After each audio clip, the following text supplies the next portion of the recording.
Dito tayo sa Isuzu Pasig para magpa-PMS ng 60,000 kilometers. So PMS 60,000 kilometers for the Isuzu MU-X. Sabay na rin natin yung ibang mga services like yung aircon and also yung adjustment for the lower steering shaft bolt as per recommendation ng Isuzu. Shoutout nga pala muna sa mga taga Isuzu Pasig. Unang-una si Sir Kelvin Victoriano at si Ma'am Will Grace. Sila yung mga advisor dyan sa Truck Center. At yung mga technician, sina Sir Rodman at si Sir Jurel. At shoutout din sa SG na si SG Mendoza. And the rest, hindi ko na nakuha yung mga pangalan. But shoutout po sa inyong lahat dyan sa Isuzu Pasig.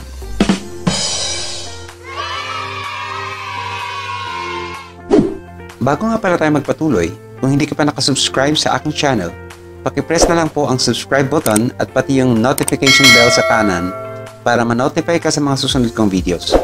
So, simulan na natin! Dahil naka 60,000 kilometers na tayo sa ating sasakyan, ito ay may kukonsider na major PMS. So, bukod sa usual na engine oil change, magpapalit din sila ng mga fluids at ng mga oils. At gagamit sila ng synthetic oil for engine. Pero bago yon, mag-flashing muna sila. Magpapalit ng mga oil filter, air filter, fuel filter, at ATF, brake and clutch fluid, coolant, magpapalit din sila ng coolant. Tapos yung mga plugs, pipes, tapos gaskets, lahat yun papalitan. Tapos may brake cleaner din, nagagamitin sa paglilinis ng brake. Mag-apply din sila ng freshener at saka disinfectant. Tapos isasama na rin sa service ngayon ay yung aircon cleaning. Tapos yung service campaign ng Isuzu na retightening of lower steering shaft bolt. So yun ang gagawin nila, yung mga nakalagay dito. Tayo nga sa Isuzu Truck City?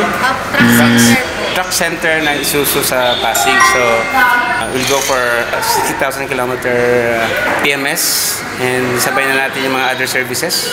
So, ito yung ating service advisor si Ma'am Will Grace. Yes po. Hi Ma'am. Hi po guys. So, maya-maya tingin-tingin tayo doon sa loob, doon sa service area.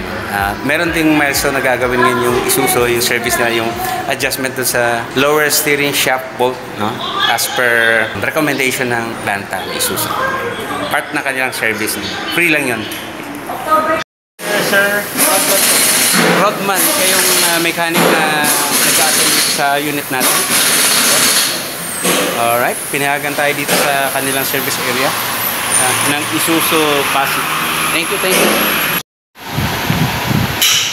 Nakataas na yung ating MU-X for PMS. So, checking some parts. Brake. So, checking brakes. Ano yun? Chine-check na lang yung brake? Nag-drain na kayo? Di ba sir, ano po yung engine flashing? Okay. Sige lang. Pagka mamayang, pag nag-adjust, balik ako rito para cover ko lang. Steering shaft niya. Oo. Gusto niya makita yun. Meron pala din sa bandang kanan? Tingin ko sobrang yung ano ba yan? Yung ano bang effect nun pagka Kabig, medyo malikot na manibela. ano yung kumakabig sa kanan sa kaliwa? Kumakabig sa kanan. Kaya pala kasi dati nung bago pa lang to, sabi ko kailangan yata alignment. Tapos may konting kabig sa kanan. Pero bago naman, bakit kailangan ng alignment? Baka yun effect, no? Pero so far, wala namang ibang effect na nakakatakot eh. Yun lang naman siguro, no? Sabi naman ng Isuzu, ano lang yun eh, minor ano lang yun eh. Oh, minor check-up lang. Siyempre, kailangan lang dahil sila lang nagsabi. Tama. So yun, sinecheck na yung mga brakes, tapos nag-drain pa lang sila. So mamaya, aircon. Yes po. Siya din po yung gagawa nung sa aircon. Okay. Aircon, tapos yung adjustment ng lower steering shaft bolt. So yan, mga poging ng Isuzu Pasig. Yan. So habang nag-aantay tayo ng mga susunod na mangyayari, pakape-kape muna tayo dito. May libreng kape dito sa Isuzu.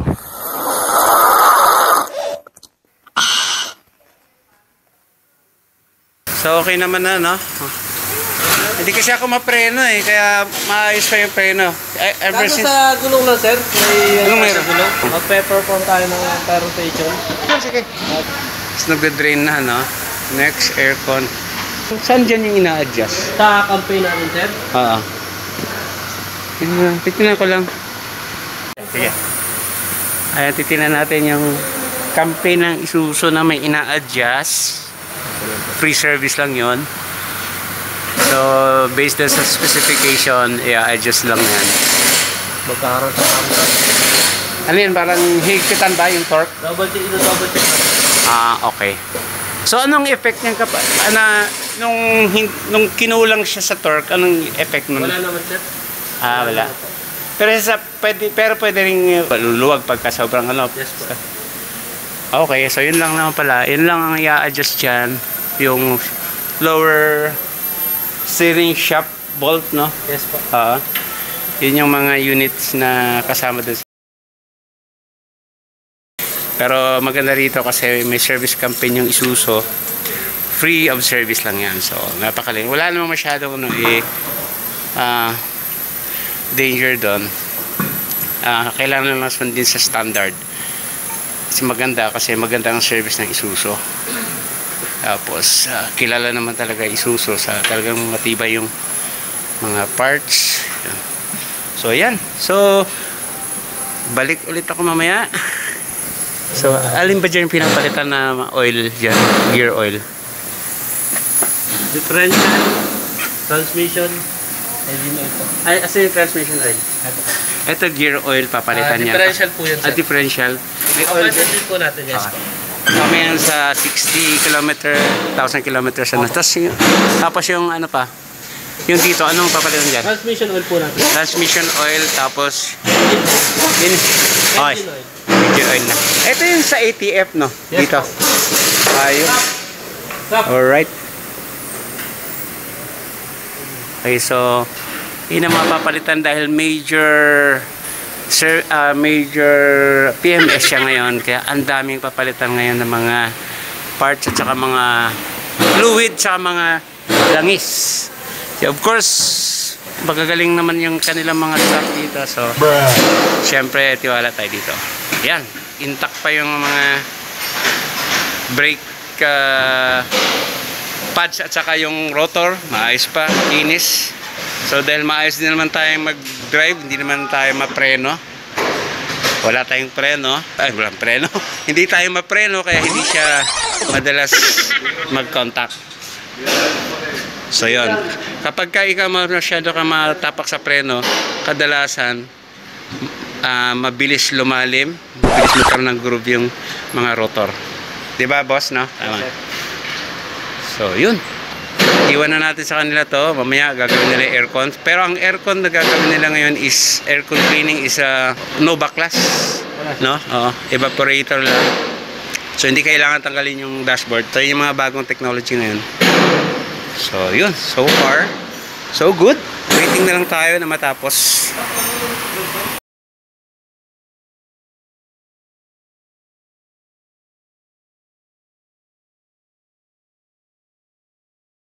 Diyan mo na. Nasa kartuan niya 2 liter na.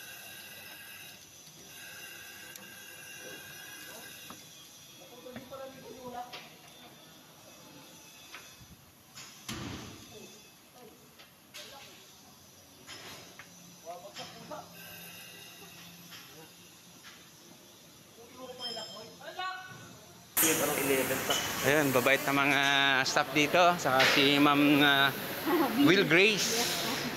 Pakalang parang nasa Gracious eh, no? yun tsaka grease. Yan.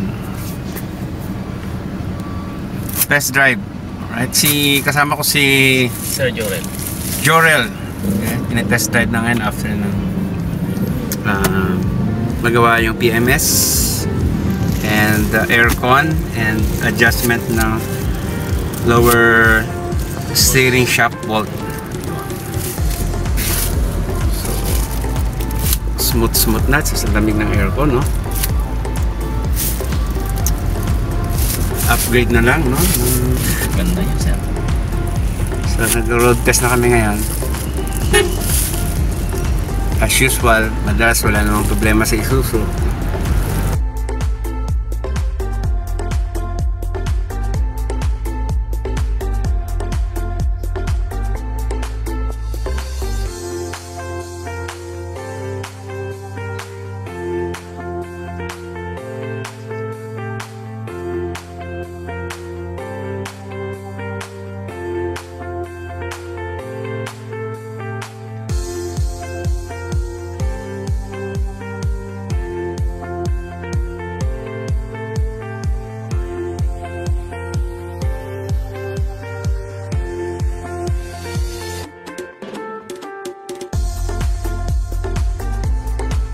to na detail ha, hindi pa to na car wash, hindi pa to na disinfect. Road test pa lang.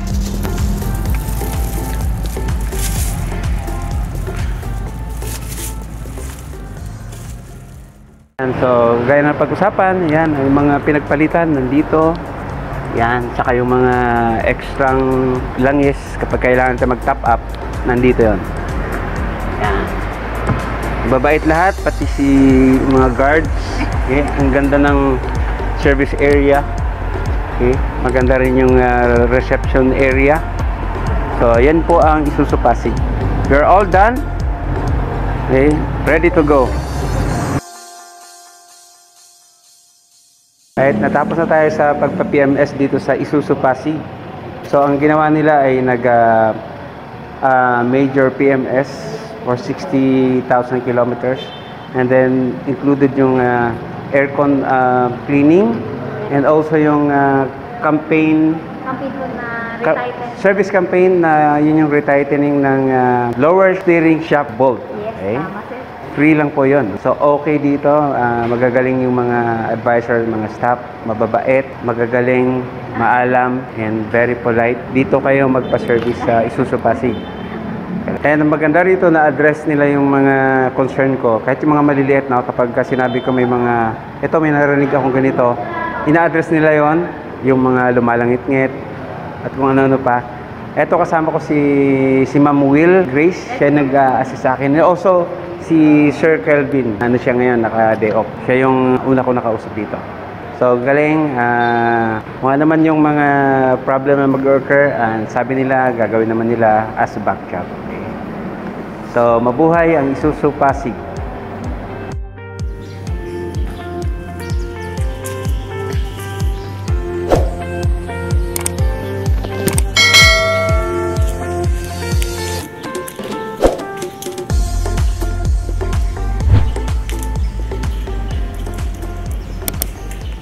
So ito, mga ilang oras nakalipas ang PMS. Ibang-iba yung pakiramdam ko, ibang-iba yung performance niya.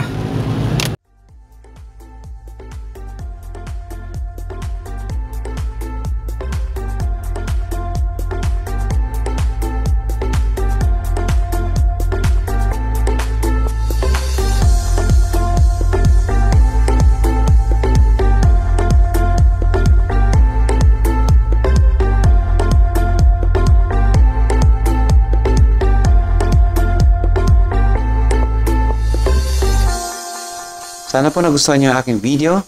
Like, comment, share, and then subscribe. Thanks for watching.